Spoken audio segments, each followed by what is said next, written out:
Friends చూడండి, ఈరోజు గుడ్లు కర్రీ చేద్దాం. కొంచెం ఫస్ట్ అయితే ఎగ్స్ అయితే బాయిల్ చేశాను.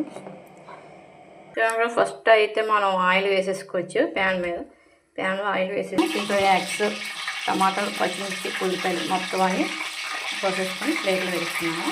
కొంచెం ఫస్ట్ అయితే వేసాను. తర్వాత మనం ఎగ్స్ కూడా వేసేసి ఆయిల్లో ఫ్రై చేద్దాం. ఎగ్స్ వేసుకున్నాక ఉల్లిపాయలు వేసేద్దాము.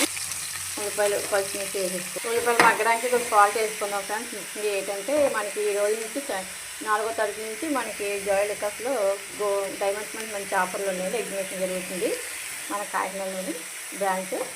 అయితే ఒక్కసారి అందరూ విజిట్ చేస్తారని ఒకసారి విజిట్ చేయండి. డైమండ్స్ మంచి ఆఫర్లో కూడా యాడ్ చేసేసుకోవచ్చండి. మనకి అది కొంచెం కారం వేసుకొని కొద్దిగా లైట్గా సంతూరం పులుపు కూడా వేసేసాను. ఇంకా మన కర్రీ అయిపోయినట్టే సాల్ట్ మళ్ళీ వేసాను. దగ్గరికి అయిపోయి దింపేసుకోవచ్చు. మన దగ్గరికి ఇంకా కొంచెం గ్రేవీ తగ్గించేసి మన కర్రీ అయితే అయిపోయిందండి. దగ్గరికి వస్తే